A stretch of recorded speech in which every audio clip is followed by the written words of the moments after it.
Très très bonne introduction. Merci à toi, Christophe. Vraiment, vraiment excellent. Et merci pour ces chants aussi. C'est Thibaut et Corinne. Et oui, effectivement, le gouvernement a passé un décret dans la nuit de vendredi à samedi, donnant l'autorisation au, au culte, peu importe la religion, hein, de pouvoir se réunir avec des conditions. Donc voilà, priez pour ça. Demain, on va se réunir avec les anciens et puis on fera le point. On va vous tenir au courant, savoir si on se voit jeudi ou dimanche prochain physiquement. Donc voilà, on va essayer de parler un peu de tous les détails. Voilà. Et voilà, j'espère qu'on se réjouit et qu'on va profiter voilà, de,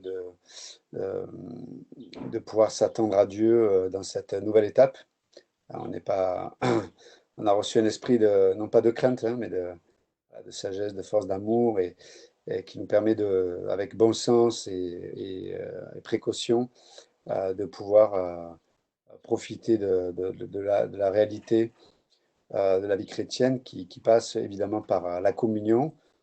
Et aussi, la présence de Dieu se manifeste d'une façon particulière quand son peuple se réunit. Donc voilà. On va passer bientôt dans une nouvelle période. Et gloire à Dieu pour ça. Et ouais, c'était très bonne introduction. Ouais. C'est vrai de s'attendre à Dieu dans les moments, dans les différents moments de l'existence. Et on va continuer ensemble notre étude du livre de la Genèse. Et encore une fois, ça me plaît énormément d'aborder les prédications, l'enseignement à travers une étude suivie des livres de la parole de Dieu. Parce que du coup, c'est la parole de Dieu qui donne on va dire, le rythme et le thème et le sujet et les sujets abordés. Et donc, le prédicateur se soumet à la parole à ce niveau-là. Et comme j'ai pu le dire à plusieurs reprises, mais c'est toujours un défi parce que voilà, des fois on a des thèmes en tête, on a des choses qu'on pourrait communiquer, prêcher, enseigner. Mais en tant que pasteur, on est appelé à enseigner le plein conseil de Dieu.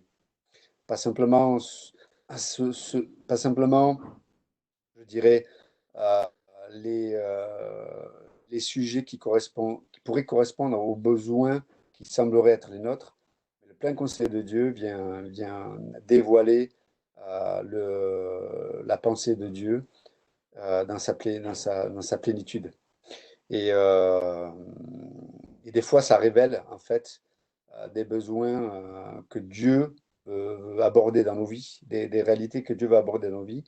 Et peut-être que voilà, des fois on fait un peu le sourd d'oreille. Mais voilà, Dieu nous traite en grâce et sa parole est un moyen, et le moyen, pas un moyen, et surtout le moyen principal de pouvoir revenir à lui, de pouvoir l'écouter, de pouvoir être de plus en plus à son image. Merci Seigneur pour le privilège de, de pouvoir étudier, de pouvoir nous placer sous ta parole, Seigneur. Parce que c'est par ta parole, Seigneur, que tu as créé les mondes.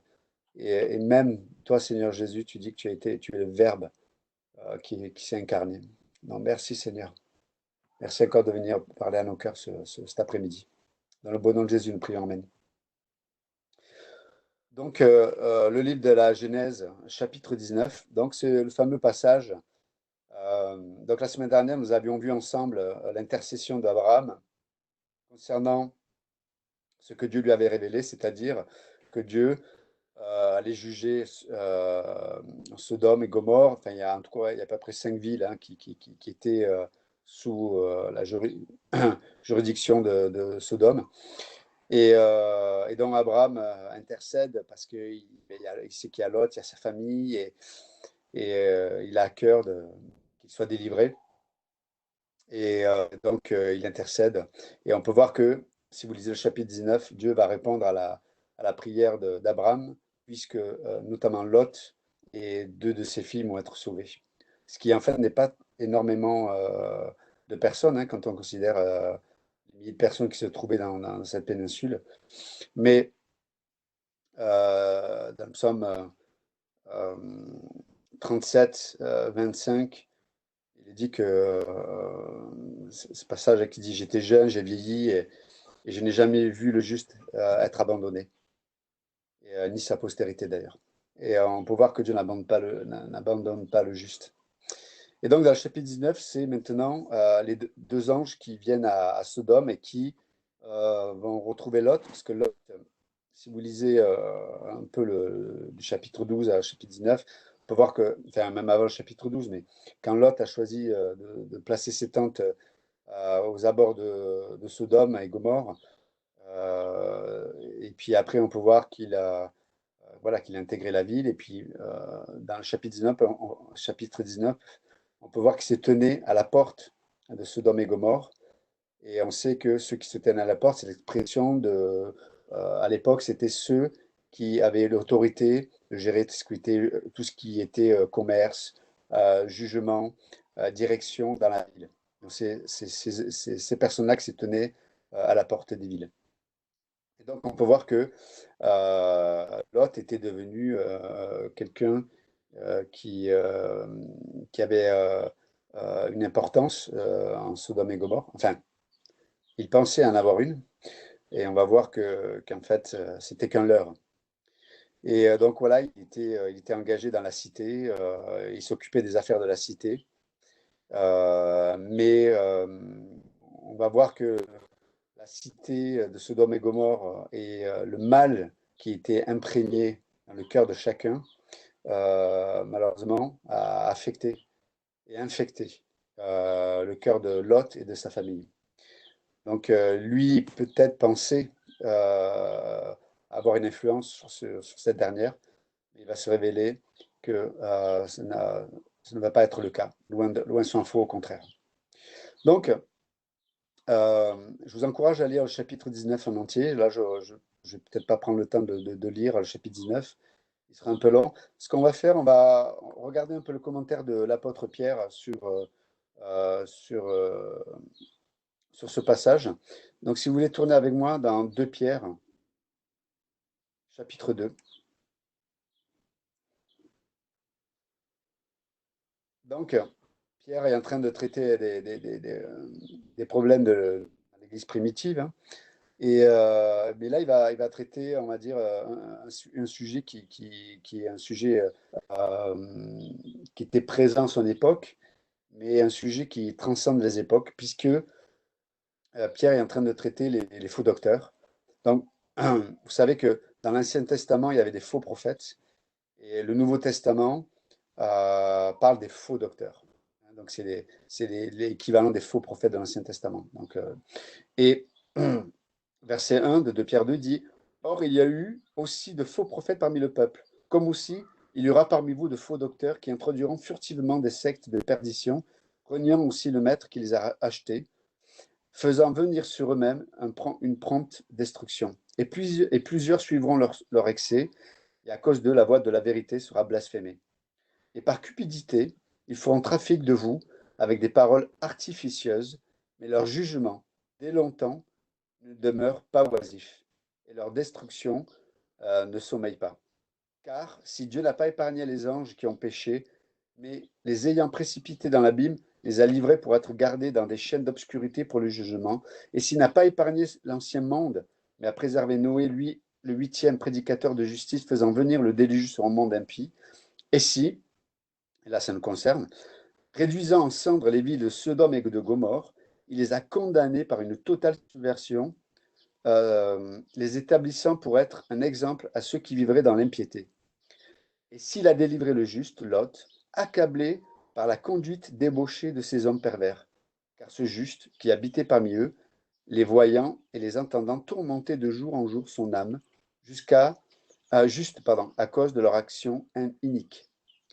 Le Seigneur s'est délivré de la tentation des impieux et réserver les injustes pour le jour du jugement, pour être punis, mais spécialement ceux qui suivent la chair dans la convoitise de l'impureté et qui méprisent la domination, etc., etc., etc.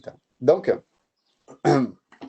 c'est un commentaire de Pierre hein, sur notamment le Genèse chapitre 19.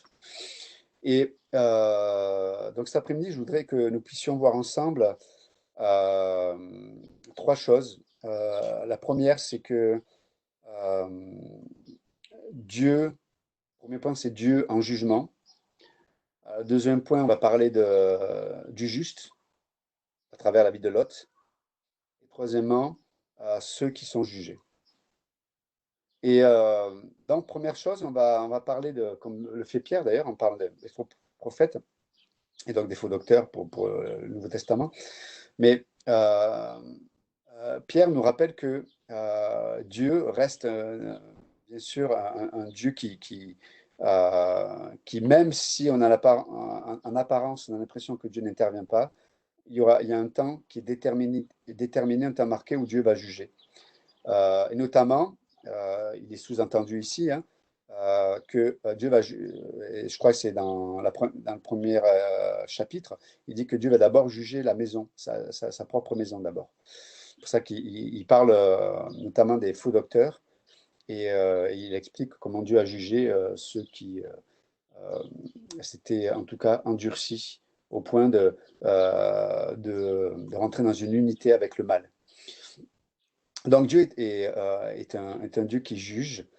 Et entre parenthèses, chacun d'entre nous, je parle des chrétiens, on a été jugés par Dieu en Jésus-Christ. Et c'est pour ça que dans Romains 8, 1, il dit qu'il n'y a donc plus de condamnation pour ceux qui sont en Jésus-Christ. Pasteur Ambroise nous a rappelé récemment que nous sommes justes aux yeux de Dieu.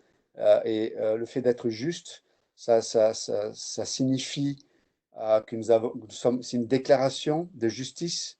Le mot pour juste en grec, ça parle de celui qui a reçu un jugement. Et donc, en Jésus-Christ, nos péchés ont déjà été jugés. Et c'est pour ça que je dis qu'il n'y a donc plus de condamnation pour ceux qui sont en Jésus-Christ.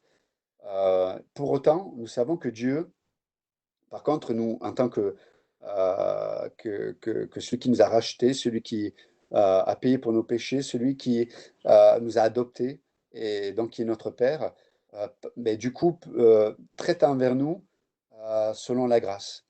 Et selon la grâce, il nous discipline par amour, mais il nous discipline parce que plus il y a, on va dire, plus l'amour a de la place euh, dans celui qui a l'autorité, plus il va discerner le besoin et les nécessités de ceux qui lui sont échus. Et Dieu, comme notre Père, et comme ce Dieu d'amour, sait comment au mieux nous traiter pour que nous apprenions à avoir une bonne, juste relation avec lui. Et donc on peut voir que voilà, Dieu est un Dieu qui est aussi un Dieu qui juge. Et, euh, et c'est intéressant de voir que parce que Dieu est un Dieu qui juge, nous, là je parle pour nous les chrétiens, je parlerai après pour ceux qui ne le sont pas, mais en tout cas pour nous les chrétiens, c'est pour ça que l'Écriture nous dit que c'est presque, c'est pas presque, mais c'est comme une ordonnance, un ordre. Dieu dit, ne vous privez pas de la grâce de Dieu. Parce que se priver de la grâce de Dieu, c'est se placer en dehors du jugement de Dieu. Pourquoi? Parce que la grâce, c'est cette faveur imméritée. Ça veut dire que Jésus-Christ a tellement souffert, Jésus-Christ a porté tout ce qui nous séparait du Père. Euh, et bien sûr qu'on ne mesure que très, très, très peu l'implication. Mais parce que Christ a tout payé pour nous. Ce qui est juste pour des justes, c'est du coup de se saisir ce pourquoi Christ est mort à la croix. Et c'est pour ça que euh, hors de la grâce, nous sommes en dehors du fonctionnement du royaume de Dieu. Je répète, hors de la grâce, nous sommes en dehors du fonctionnement du royaume de Dieu. Vous savez, la politique et le gouvernement du diable est une politique qui est basée sur les œuvres, mais pas dans le royaume de Dieu. Pour nous, nous portons des fruits. Les œuvres que nous portons sont le résultat de la grâce qui est intériorisée dans nos vies.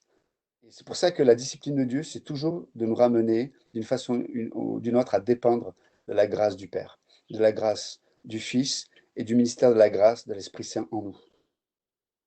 Euh, et je dirais, l'apôtre Paul va dire que dans l'épître aux Corinthiens, la première épître aux Corinthiens, il dit que l'homme naturel ne comprend pas les choses de Dieu. Il ne peut pas les comprendre, il en veut même pas. Et nous, lorsque nous sommes charnels, on va dire, c'est-à-dire que lorsqu'un chrétien ne fonctionne pas dans l'esprit, ben nous allons nous opposer à la grâce. C'est pour ça qu'il y a tellement de légalisme.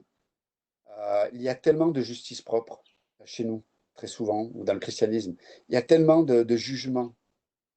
Et, euh, et ça révèle que nous ne fonctionnons pas selon les principes du royaume de Dieu. Et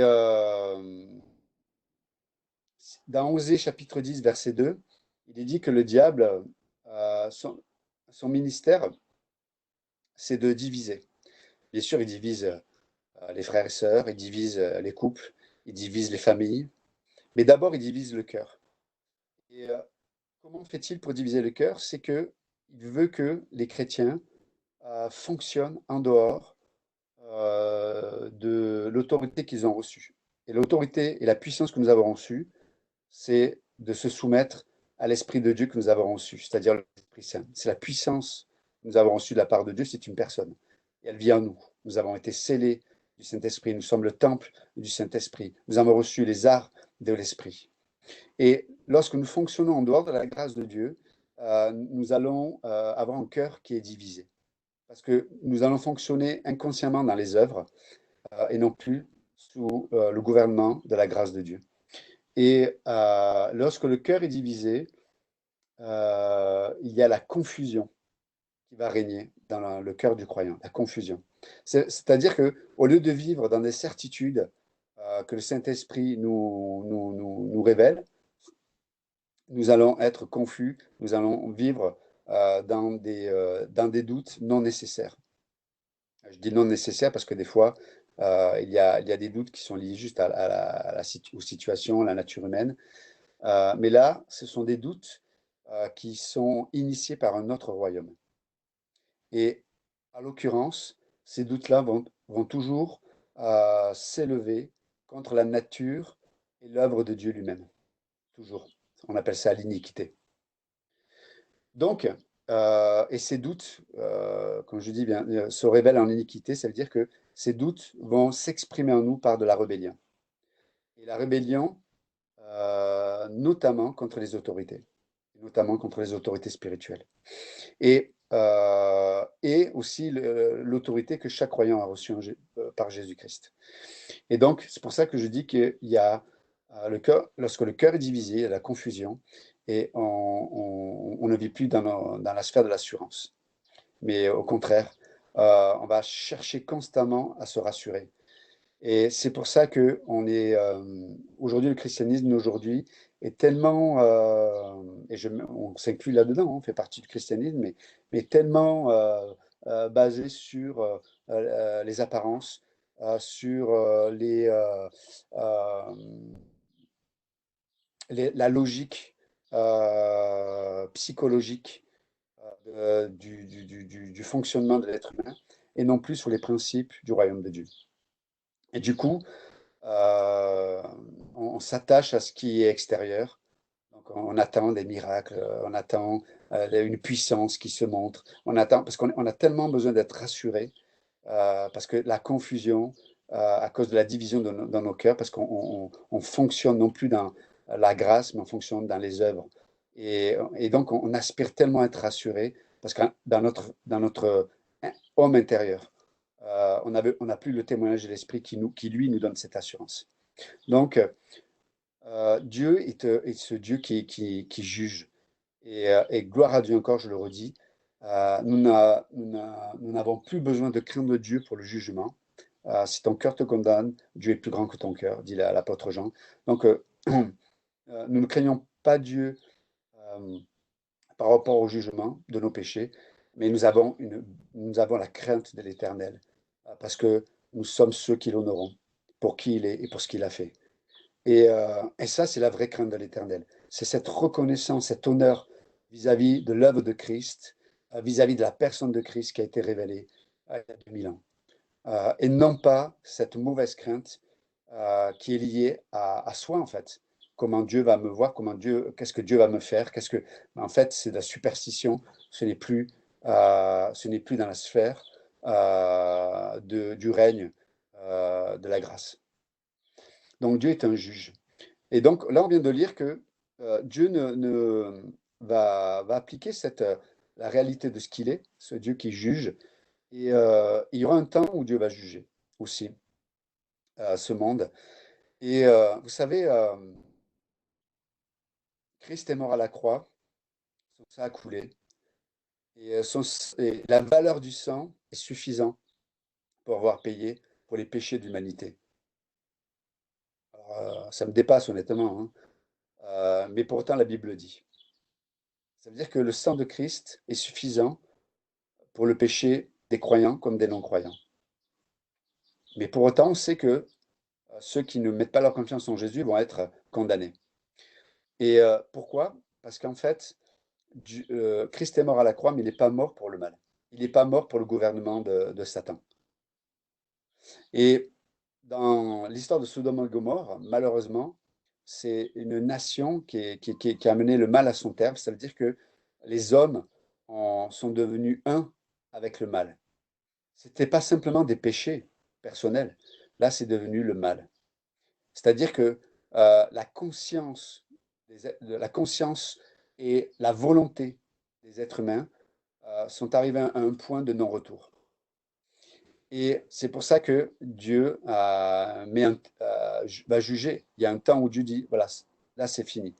C'est le moment du juste jugement. Et c'est ce qui va se passer pour Sodome et Gomorre. Et donc là, quand vous considérez donc l'histoire de Genèse 19, honnêtement, c'est assez choquant quand même comme passage. Dans le sens que euh, c'est pas en vain qu'aujourd'hui on utilise, alors peut-être il y a des enfants qui écoutent, mais la sodomie, on sait d'où ça vient. Ça vient de Sodome.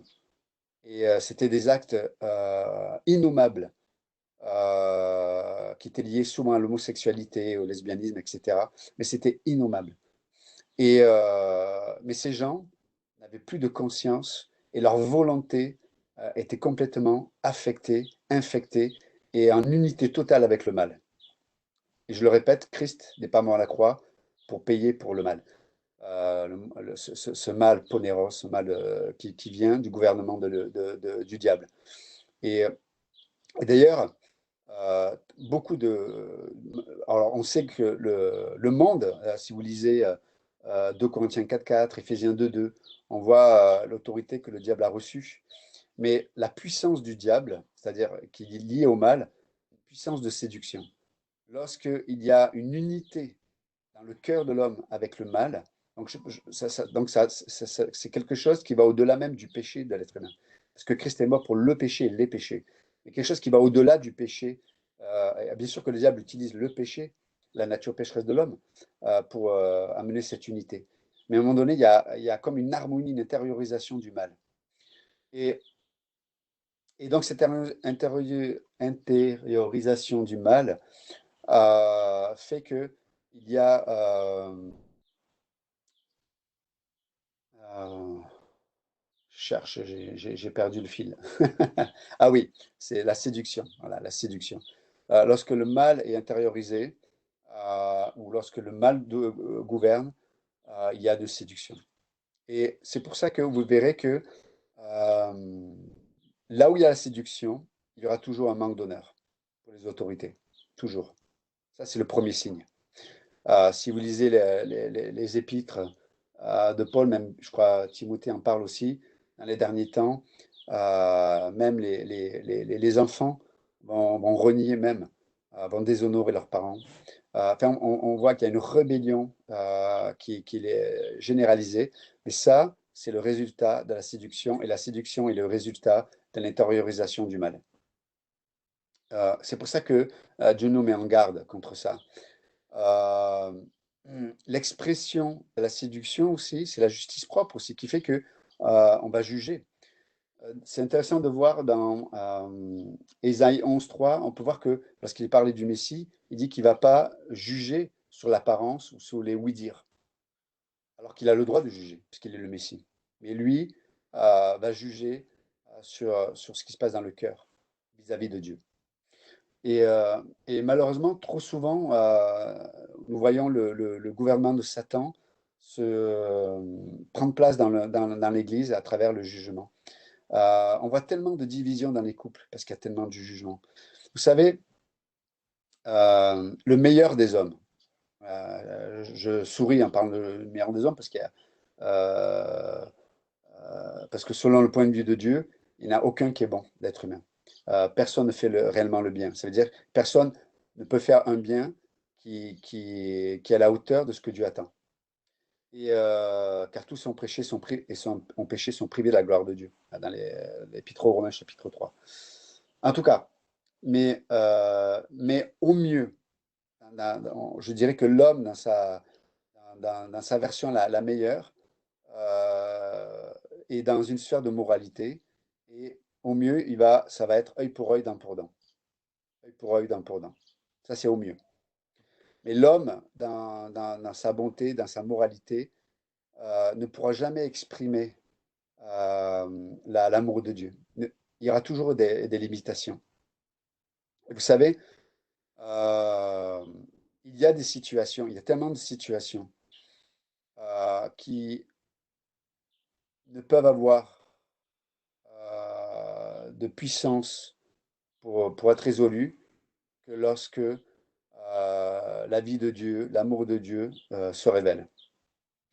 Et si je vis si je vis seulement dans la sphère du royaume, malheureusement du diable, qui est simplement dans la sphère de la moralité, je vais être juste coincé, esclave de cette notion œil pour œil, dent pour dent. Et il y aura des choses qui, à un moment donné, ça sera trop, quoi. La situation sera trop, la personne sera trop, etc., etc. Et du coup, je vais juger parce que, en fait, la situation révèle que que je fonctionne dans un royaume qui ne révèle pas la puissance de Dieu. Et c'est pour ça que, encore une fois, je le dis, et c'est triste, hein, on voit tellement de divisions dans les couples, dans les familles, dans les églises, parce que les gens jugent. Les gens jugent trop facilement. Dans Jean 7, 24, dans Luc 8, 18, dans Matthieu 4, 24, il dit, Jésus nous met en garde de notre façon, de comment nous jugeons les gens et les situations. Gardons-nous, faisons attention à ça. Gardez-vous aussi de comment vous vous jugez vous-même. Parce que si je me juge moi-même avec un jugement qui n'est pas celui de Dieu, n'oubliez pas, vous avez été racheté par le sang de Christ. On ne s'appartient pas. Vous n'avez pas le droit de vous juger autrement que le jugement que Dieu vous a jugé, avec lequel Dieu vous a jugé. Si vous portez un autre jugement sur vous-même que celui de Dieu, vous manifestez un autre royaume. Et donc Dieu nous met en garde là-dessus. Et en même temps, c'est libérateur parce que c'est plus moi qui est le centre, mais c'est Dieu en Jésus-Christ qui est le centre de toute chose. Je crois dans le psaume, je ne sais plus, 26, je crois qu'il est dit que Dieu a pour trône la justice. Et donc Dieu, premier point, Dieu est un Dieu qui juge. Il est ce Dieu qui juge. Et vous savez, des fois, Christophe en a parlé tout à l'heure, mais des fois, on peut se fatiguer dans la vie parce qu'on a l'impression que Dieu. Et d'ailleurs, c'est ce que croyaient ceux qui étaient à Sodome et Gomorrhe. Même Lot va aller voir ses beaux-fils en leur disant, mais voilà, Dieu a jugé Sodome et Gomorrhe, il faut quitter Sodome et Gomorrhe. Mais eux vont se moquer de lui. Ils vont se moquer de lui. Et Parce que l'homme naturel euh, pense que, enfin, ne croit pas que Dieu puisse intervenir. Et des fois, nous, on peut se lasser parce qu'on a l'impression que Dieu n'intervient pas. Mais, mes amis, comme le rappelait Christophe tout à l'heure, Dieu est dans la sphère de sa sagesse euh, et, de, euh, et de son éternité aussi. Dieu voit la grande image des choses. Et même si ça nous semble injuste, euh, Dieu est le seul juste. Et donc, nous ne sommes pas, nous ne sommes pas qualifiés pour pouvoir juger de la bonne façon. En tout cas, euh, voilà. Mais par contre, quand l'âme est affectée au point qu'il n'y a plus rien à faire, Dieu va mettre un terme à tout ça. Et on sait que même ce monde, il y aura un terme. L'apôtre Pierre va le dire plus loin, il va dire que Dieu va le juger par le feu. Euh, donc, c'est difficile à comprendre, mais c'est comme ça. Et le jugement sera terrestre, mais aussi éternel. Euh, et donc, je disais que malheureusement, des fois, en tant que chrétien, on peut vivre dans la sphère de la séduction parce que nous avons intériorisé le mal. Mais je peux confesser toute la journée ce mal qui a été intériorisé. Mais Christ n'a pas payé pour ce mal qui a été intériorisé. Et c'est pour ça que ça n'a pas d'efficacité pour me délivrer. La délivrance se trouve d'abord dans le refuge que Christ est. Et le refuge que Christ est, c'est que Dieu a jugé. Et moi, j'ai été jugé en Jésus-Christ. Donc, je peux exprimer cette justice propre sur le royaume du diable et avoir les conséquences de ça. Ça veut dire que, je le disais tout à l'heure, c'est la confusion, mais aussi le point important, c'est le manque d'honneur. Une forme de familiarité avec la présence de Dieu, la familiarité avec la vie de Dieu en moi, la vie de Dieu dans la vie d'un autre, etc. C'est pour ça que je dis qu'on juge facilement, parce qu'il y a une forme de familiarité, il y a cet esprit de déshonneur qui se manifeste. Et c'est ça que Dieu veut d'abord traiter.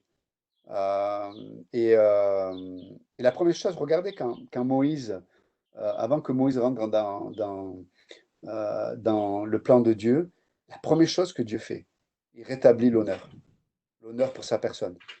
Et il y a ce buisson ardent avec ce feu qui ne se consume pas, pardon. Et lorsque Moïse vient voir ce buisson ardent, la première chose que Dieu lui demande, c'est d'enlever les chaussures de ses pieds. C'est comme si Dieu disait, d'abord, on va rétablir la base. Je veux que tu fonctionnes dans la sphère de mon royaume, de ma grâce. Et dans la sphère de la grâce, il y a toujours l'honneur. Vous savez, regardez, je l'ai dit quelques fois, mais alors il y a le bon côté du social, par exemple dans notre société en France. Hein. On a le social qui fait qu'on aide les gens, etc., etc. Le mauvais côté, c'est que les gens, le problème, c'est que les gens sont privés de la réalité la réalité de vraie valeur de l'existence de la vie. Parce qu'ils ne font pas face aux conséquences. Et, euh, et lorsqu'on ne fait pas face aux conséquences, il y a un esprit comme je disais tout à l'heure, de séduction, il y a un esprit de déshonneur, etc. Parce que lorsqu'on considère les conséquences et qu'on voit que Christ a porté sur lui les conséquences du péché, et, etc., etc., ça amène de l'action de grâce, mes amis. On est rempli d'action de grâce, même dans la difficulté, même dans l'épreuve, il y a une action de grâce. Alors bien sûr, je ne dis pas que dans le moment de l'épreuve, on dit merci Jésus que mon œil, qu'on m'ait crevé un œil, que ma voiture soit en panne. Je ne dis pas ça, hein, je ne suis pas être stupide. Mais il y a une action de grâce parce qu'on est attaché aux valeurs éternelles. Et parce qu'on sait qu'une chose a des conséquences et on ne vit pas dans le virtuel. Mais quand on vit dans le virtuel, il y a cette séduction, il y a ce principe du royaume du diable qui se manifeste. Il y a une familiarité, il y a un déshonneur. Et du coup, les gens sont confus. Ils ne savent plus ce qui a réellement de la valeur. Parce qu'ils ne savent pas quel est le prix pour avoir telle ou telle chose. Et du coup, ils sont insatiables. Lorsqu'on ne fait pas face aux conséquences, le cœur de l'homme est insatiable. Il veut toujours plus parce que il ne sait pas, il ne connaît pas la valeur des choses. C'est pour ça que le travail est une bénédiction aussi parce qu'il nous permet de réaliser et d'être aiguisé dans notre âme concernant la valeur des choses. Mais je reviens un peu à ce que je disais tout à l'heure, c'est que quand on perd la notion de, de ce témoignage de l'Esprit qui nous révèle ce que ça a coûté à Jésus-Christ, ce que ça a impliqué pour Dieu, que la croix, que payer pour nos péchés, etc., on va avoir cette familiarité, la mauvaise familiarité, ce déshonneur vis-à-vis de la vie de Dieu, de cette nouvelle nature que je suis. Et vous savez, quand je déshonore, quand il y a cette mauvaise familiarité, mais je ne vais pas vivre à la hauteur de l'identité que Dieu m'a revêtue en Jésus-Christ. C'est pour ça que je vais accepter facilement de vivre dans des séductions, dans des convoitises, dans des compromis, facilement. Parce que j'ai entretenu quelque chose qui fait que je ne vois pas la valeur de l'œuvre de Jésus-Christ. Que Dieu, mes amis, que Dieu puisse nous aider à réaliser la valeur de l'œuvre de Jésus-Christ. Vraiment. Parce que c'est la solution pour beaucoup de nos problèmes. Que Dieu nous révèle par le Saint-Esprit sa parole. Que Dieu puisse aiguiser notre conscience. Pour ça, Paul dit, mais j'ai une conscience pure devant Dieu, parce qu'elle était aiguisée par rapport à l'œuvre que Jésus-Christ a fait. Et du coup, il était libre de son propre ego, il était libre de rechercher sa propre gloire. Et il fonctionnait avec une conscience pure devant Dieu. Mais que Dieu puisse nous aider vraiment à avoir ce témoignage en nous qui fait que nous soyons des adorateurs, parce que, waouh, qu'est-ce que Christ a fait à la croix, le sang versé. Dieu s'est fait homme. C'est... Et vous savez, quand l'homme, quel qu'il soit, hein, arrive au terme de sa vie, lorsqu'il fait face à la mort, à la maladie, etc., on voit que c'est là où il voit sur quoi il a bâti son existence. Et c'est là où on voit beaucoup de panique dans la vie des gens. Parce qu'en fait, il s'était appuyé sur beaucoup de choses qui n'avaient pas réellement de valeur. Et, sur beaucoup de choses qui exprimaient des jugements qui n'avaient pas de bon fondement. Donc Dieu est ce Dieu qui est le juste juge.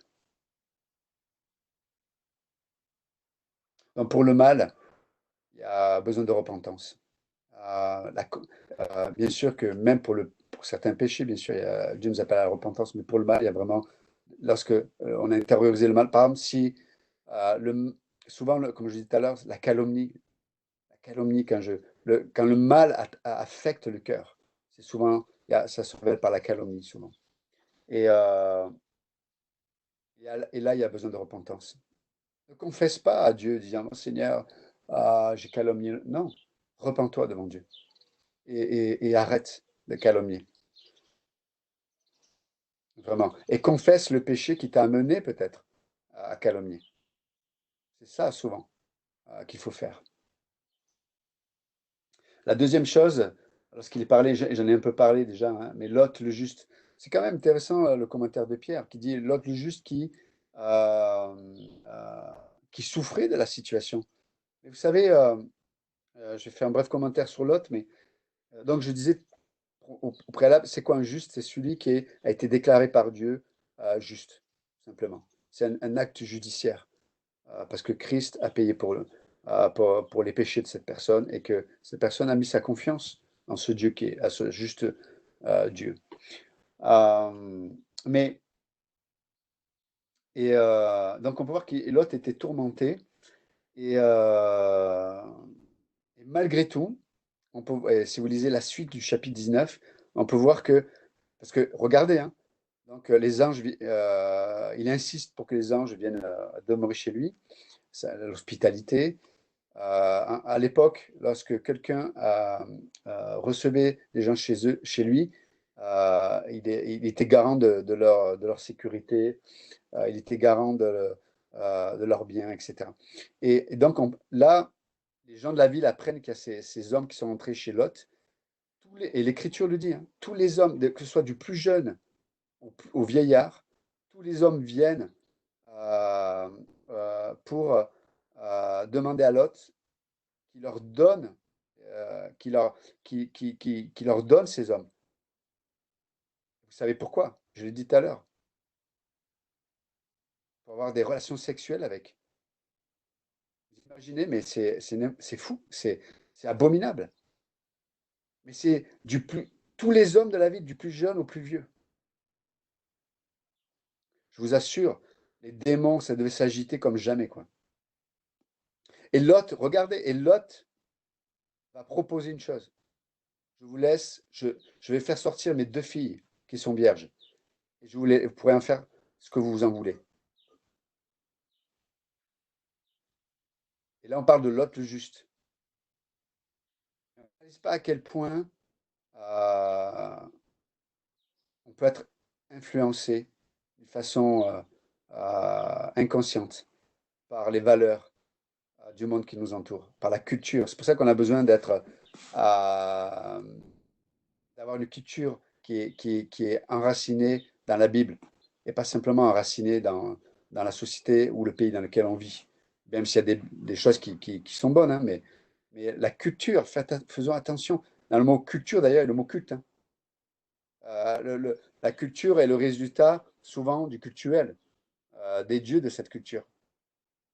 Donc, ce que je veux dire par là, c'est que Lot a été influencé au point où il veut offrir ses filles. C'est grave quand même. On verra plus tard que ces 2 filles-là, d'ailleurs, vont enivrer leur père. Ils vont avoir des relations incestueuses avec leur père. Pour soi-disant continuer l'héritage du père. Et ça va donner 2 nations. Ces enfants issus de l'inceste, ça va donner les Moabites et les Ammonites. 2 nations qui vont devenir des ennemis d'Israël. Les amis, on n'imagine pas à quel point on peut être euh, influencé dans notre âme sans s'en rendre compte. Et vous savez, c'est le moyen d'en être affranchi, c'est quand Dieu, Hébreux 4:16, Hébreux 4:12, pardon, c'est la parole de Dieu qui vient trancher ce qui est de l'âme de l'esprit. C'est la parole de Dieu qui vient dire, non, ça, cette façon de penser, c'est ta culture, dans ta culture, c'est pas mauvais, c'est bon même, peut-être des fois. C'est pas si grave que ça.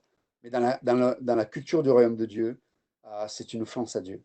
Ça va à l'encontre de la pensée de Dieu. Vous savez, des fois, il y a des gens qui me disent, non, mais pasteur, tu exagères quand même.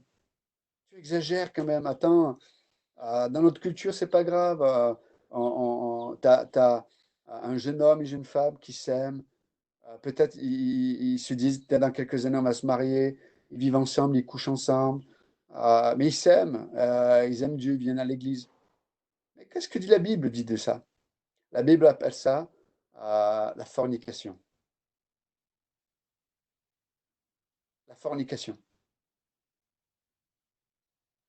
C'est-à-dire que, parce que la relation sexuelle, on va dire, c'est la finalité de l'intimité. Dieu dit que nous sommes le temple du Saint-Esprit. Celui qui, dans l'Épître aux Corinthiens, chapitre 6, dit que celui qui a une relation avec une femme, une prostituée, il déshonore le temple de Dieu. On peut voir que la sexualité, c'est vraiment la finalité aussi de l'intimité. Et ça reflète le lieu très saint de la femme, et l'intimité de l'homme aussi. Et en fait, n'oubliez pas, la relation homme-femme et la sexualité reflètent, on va dire, l'intimité qui se passe entre Dieu et notamment l'Église aussi. C'est pour ça que Paul va faire un parallèle dans Éphésiens chapitre 5. Il dit, mais c'est quelque chose d'intime, c'est quelque chose d'unique, c'est quelque chose qui est réservé à l'alliance, et notamment à l'alliance du mariage. C'est quelque chose qui est sain, quelque chose qui est pur. Et quand tu es dans une société où, depuis petit, on a banalisé la sexualité, depuis petit, on a banalisé le fait de vivre ensemble, etc. Comme, voilà, Lot et ses filles, d'ailleurs, elles sont nées dans ces conditions-là. Elles sont nées dans le cadre de référence de la culture de Sodome et Gomorre. Pour elles, Voilà, c'était que le bien fondé d'enivrer leur père, de coucher avec leur père, pour faire perdurer l'héritage du père. C'est fou, c'est grave. Donc vous avez compris mon propos. Et donc il n'y a que la parole de Dieu qui est capable de nous libérer, d'abord de nous éclairer, de nous libérer par rapport, des fois, aux standards de notre culture qui ne correspondent pas aux standards de la culture du royaume de Dieu. Donc l'autre, le juste, et on voit, et même, et donc, quand il va traiter avec les hommes qui lui demandent, ils disent, mais livre-nous ces hommes, et on va coucher avec eux. Et là, quand Lot refuse, tous ces gens vont dire à Lot, mais toi, tu es qu'un étranger et tu vas être juge chez nous? C'est-à-dire que, on revient un peu à ce que je disais tout à l'heure, c'est que lorsque le mal règne, il y a le déshonneur. On comprend que Lot, en fait, était. Et les anges viennent assez tard à Sodome et Gomorre. C'est-à-dire que le gars, il travaillait dur pour essayer de changer les choses. Il travaillait dur pour honorer ses engagements. On voit que Lot était quelqu'un qui n'avait pas peur de travailler, qui n'avait pas peur de s'engager. Il s'est impliqué pour essayer quelque part de changer les choses. Mais l'homme qui est imprégné du mal, il s'en fout complètement. Et on le voit des fois, malheureusement, avec des enfants par rapport à leurs parents aussi. Et ça, c'est triste. Et donc, Lot, dans son cœur, il pensait pouvoir influencer. Il a nullement influencé. Faites attention, les frères et sœurs. Ne pensez pas que des fois, en minimisant les convictions spirituelles, vous allez être un bon témoignage ou influencer positivement les gens qui sont autour de vous. C'est faux. C'est parce que nous avons des convictions. C'est parce que des fois, on ne se mélange pas. C'est parce que des fois, on n'a pas certains vocabulaires, certaines conversations ou certaines relations. Que, bien sûr, on va être critiqué, bien sûr, on va être montré du doigt. Bien sûr qu'on nous dit que mais si tu faisais comme nous, peut-être que là, on accepterait ton Dieu. Mais c'est un mensonge. Parce que quand il y a le test, comme là, il y a eu le test avec Sodome et Gomorre, et quand Lot a résisté à ces hommes, ils ont méprisé tout l'investissement et l'autorité qu'il avait. Pour eux, c'était rien. Lot le juste. Un environnement corrompu corrompt. Je l'ai dit la semaine dernière déjà. Et c'est pour ça, mes amis, priez, si vous êtes parents, euh, priez pour la sagesse, pour vos enfants, là où ils vont, avec qui ils sont, à quelle école ils vont. S'ils vont dans une école publique, etc., passez, mes amis, passez énormément de temps avec eux, mais plus qu'il en faut, parce qu'ils vont avoir besoin de vous. Ils vont avoir besoin de votre investissement pour leur inculquer les valeurs du royaume de Dieu. Et si vous avez l'opportunité de les mettre dans une école chrétienne, faites-le, peu importe le prix. Parce que le prix que vous ne voulez pas payer aujourd'hui, malheureusement, vous risquez de le payer demain. Et c'est vos enfants qui vont le payer, mais vous aussi. Ne négligeons pas, et encore une fois, je ne veux pas être un oiseau de malheur en disant ah, attention, machin, mais honnêtement, selon la sagesse de l'Écriture, on peut voir que Dieu nous met en garde contre ça. Ça, c'est entre vous et Dieu. Lisez l'Écriture, cherchez dans la parole de Dieu pour ça, mais ne négligez pas, ne regardez pas simplement au cou, mais regardez, comme le rappelait Christophe, à la grande image. Même si c'est compliqué des fois, regardez à la grande image. Et vous savez, on va dire l'appel de Dieu on va dire ce que Dieu nous appelle à vivre ne manque jamais de sa provision. Que ce soit en termes de temps, que ce soit en termes de salaire. Vous savez, des fois, on se dit, oui, mais si je mets à l'école chrétienne, il faut le temps, machin, etc., etc., l'argent. Et mes amis, là où vous pensez gagner du temps, vous allez le perdre. Or, quand on marche dans la volonté de Dieu, on a ce pouvoir de racheter le temps.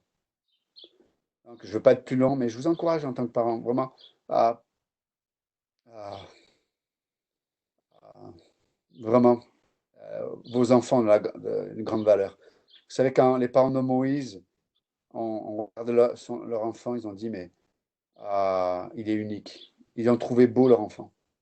Et ils l'ont préservé de la culture, de la pensée d'Égypte, en l'occurrence qui voulait les tuer. Et ils ont pris le risque eux-mêmes d'être mis à mort pour l'amour de leur enfant. Donc, placez-vous devant Dieu. Ne prenez pas des décisions à la légère, s'il vous plaît. Et si vous ne pouvez pas faire autrement, si vous n'avez pas de moyen de les mettre dans une école chrétienne, etc., euh, je vous encourage à passer du temps après l'école, à vraiment, voilà, à investir dans leur vie, plus que jamais, plus que jamais. Et ne vous contentez pas juste de la moralité ou juste de l'académie. Ah, ça se passe bien à l'école, ils ont tué personne, le comportement est correct. Est-ce que des valeurs éternelles sont placées dans leur cœur ou des valeurs de ce monde sont placées dans leur cœur? Elle est là la vraie question. Et ça, il n'y a que vous qui pouvez y répondre, pas moi. Mais en tout cas, chacun est responsable par rapport à ça. Et n'oubliez pas, les enfants nous ont été prêtés par Dieu. C'est une grande responsabilité que nous avons. Et voilà. Mais je le dis non pas pour mettre un poids sur les parents, mais, euh, mais juste pour vous responsabiliser selon la sagesse de Dieu et le plan de Dieu et la volonté de Dieu. Et le dernier point, c'est les gens de la ville. J'en ai un peu parlé, peut-être on en parlera autant de questions-réponses, j'avais pas vu l'heure, c'est un peu tard. Mais voilà, je vous encourage vraiment à, à vous réjouir de savoir que Dieu n'a jamais abandonné le juste. Et vous savez quoi? Si vous avez mis votre confiance en Jésus-Christ, vous avez été déclaré juste par Dieu. Et vous savez quoi? Le diable, dans Apocalypse 12, 10, il est dit qu'il accuse jour et nuit les élus, les frères. Et vous savez quoi? Euh, Dieu, devant Dieu, il y a un avocat qui s'appelle Jésus-Christ. Et aucune accusation n'est acceptée au tribunal divin. Et c'est pour ça que je disais que Dieu nous traite en fils et non pas en fils ou en fille, mais il ne nous traite pas en criminel ou à quelqu'un qui doit être jugé. Amen. Voilà, que Dieu vous bénisse et puis on va passer au temps de questions-réponses.